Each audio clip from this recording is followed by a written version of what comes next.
Okay, chapter 11, Dusk. The wretched wife of the innocent man, thus doomed to die, fell under the sentence as if she had been mortally stricken.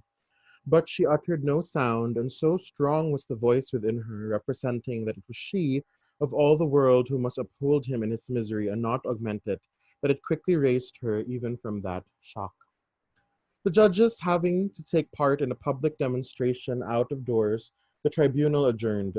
The quick noise and movement of the courts emptying itself by many passages had not ceased, when Lucy stood stretching out her arms towards her husband, with nothing in her face but love and consolation. If I might touch him, if I might embrace him once, O good citizens, if you would have so much compassion for us. There was but a gaoler left, along with two of the four men who had taken him last night, and Barsad. The people had all poured out to the show in the streets. Barsad proposed to the rest, let her embrace him then, it is but a moment. It was silently acquiesced in, and they passed her over the seats in the hall to a raised place, where he, by leaning over the dock, could fold her in his arms. So at least, at the very least, they allowed Lucy to hug Charles Darnay one more time. Kanya, murag, she said, like, please give me one embrace. And then, murag, Barsad kind of was like, sige, I allow it to happen.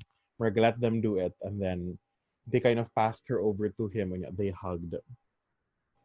Farewell, dear darling of my soul, my parting blessing on my love. We shall meet again where the weary are at rest. They were her husband's words as he held her to his bosom. I can bear it, dear Charles. I am supported from above. Don't suffer for me, a parting blessing for our child. I send it her by you, I kiss her by you, I say farewell to her by you. My husband, no, a moment. He was tearing himself apart from her. We shall not be separated long. I feel that this will break my heart by and by, but I will do my duty while I can, and when I leave her, God will raise up friends for her as he did for me. Her father had followed her and would have fallen on his knees to both of them, but that Darnay put out a hand and seized him, crying. So the dad is so heartbroken and he kind of like doesn't know what to do. And then Darnay um holds him up, keeps him from falling. No, no, what have you done? What have you done that you should kneel to us? We know now what a struggle you made of old. We know now what you underwent when you suspected my descent and when you knew it.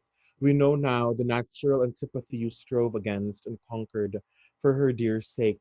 We thank you with all our hearts and all our love and duty. Heaven be with you. Proof of what a good guy Darnay is, okay? The letter of the doctor, which just ends up destroying Darnay good. Darnay is like, don't apologize for anything. It only proves that you allowed me to marry her even though you knew I was Evermond. It proves what a good man you are. So he's not even making the doctor feel bad for what he did. Grabe si Darnay good eh. Her father's only answer was to draw his hands through his white hair and wring them with a shriek of anguish. It could not be otherwise, said the prisoner. All things have worked together as they have fallen out. It was the always vain endeavor to discharge my poor mother's trust that first brought my fatal presence near you. Good could never come of such evil. A happier end was not in nature to so unhappy a beginning. Be comforted and forgive me. Heaven bless you. As he was drawn away, his wife released him and stood looking after him, with her hands touching one another in the attitude of prayer, and with a radiant look upon her face in which there was even a comforting smile. As he went out at the prisoner's door, she turned, laid her head lovingly on her father's breast, tried to speak to him, and fell at his feet. Then, issuing from the obscure corner from which she had never moved, Sydney Carton came and took her up. Only her father and Mr. Lorry were with her. His arm trembled as it raised her and supported her head. Yet there was an air about him that was not all of pity, that had a flush of pride. And it's very similar, guys, no? I mean, it's very similar to that scene in the beginning in the first courtroom scene we had in this book when Darnay was being tried sad and Lucy fainted and Carton noticed her. Now Darnay is found guilty, Lucy faints, and then Carton catches her. Shall I take her to a coach? I shall never feel her weight. Okay, nakilig. He carries her and she's so light, like I'll never feel her weight, even though he's carrying her.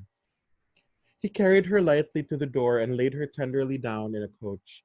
Her father and their old friend got into it, and he took his seat beside the driver.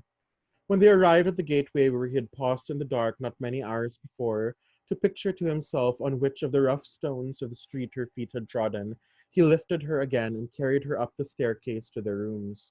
There he laid her down on a couch where her child and Miss Pross wept over her. Don't recall her to herself, he said softly to the latter. She is better, so don't revive her to consciousness while she only faints. Oh, Carton, Carton, dear Carton, cried little Lucy, springing up and throwing her arms passionately round him in a burst of grief. Now that you have come, I think you will do something to help Mamma, something to save Papa. Oh, look at her, dear Carton. Can you, of all the people who love her, bear to see her so? He bent over the child and laid her blooming cheek against his face. He put her gently from him and looked at her unconscious mother. Before I go, he said and paused, I may kiss her? It was remembered afterwards that when he bent down and touched her face with his lips, he murmured some words. The child who was nearest to him told them afterwards, and told her grandchildren, when she was a handsome old lady, that she heard him say, a life you love. Okay, so Carton asked permission nga, can I kiss your mother? Can I kiss si Lucy? And little Lucy allowed, and he kissed Lucy.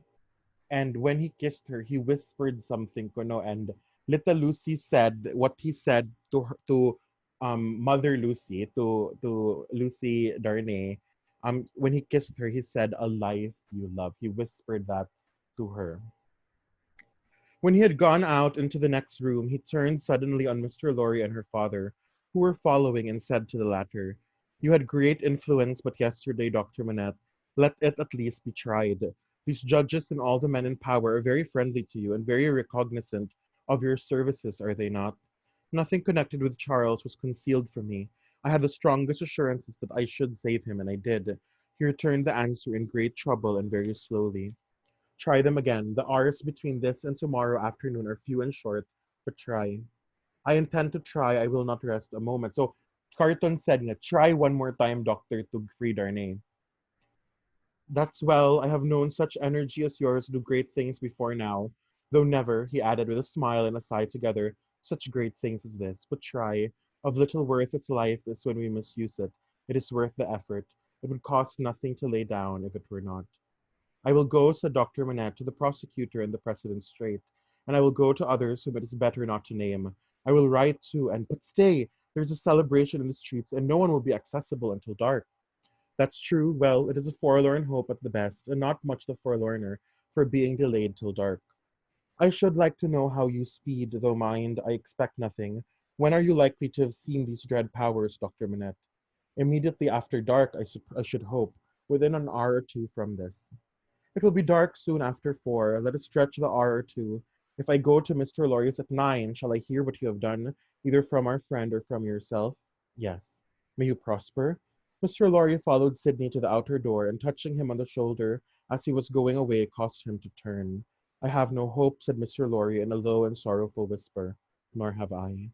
If any of these men or all of these men were disposed to spare him, which is a large supposition, for what is his life or any man's to them, I doubt if they durst spare him after the demonstration in the court. And so do I heard the fall of the axe in that sound." Mr. Laurier leaned his arm upon the doorpost and bowed his face upon it. Okay, so Mr. Laurier said nga, "Do you really think the doctor can still do something?" And Darnay said nga, "Oh, Darnay naman, Carton said nga, no, there's no hope na good for Darnay. Like the moment he was found guilty, it's kuno equivalent to the axe already cutting his head off, or the guillotine cutting his head off. "Don't despond," said Carton very gently. "Don't grieve. I encouraged Dr. Manette in this idea because I felt that it might one day be consolatory to her. Otherwise, she might think his life was wantonly thrown away or wasted, and that might trouble her." So, Carton said nga, the only reason why I encourage Dr. Manette is so that Lucy will know good nga her father did everything that he could. "Yes, yes, yes," returned Mr. Laurier, drying his eyes. "You are right, but he will perish. There is no real hope. Yes, he will perish. There's no real hope, echoed Carton, and walked with a settled step downstairs. Okay? So, this chapter shows now there's no hope na good for Darnay. For sure, he will be executed. And we have this moment of Carton carrying Lucy and kissing her and saying these words to her. And it's very sad. And we're nearing the end of this. Oh, next chapter with teacher Kiara.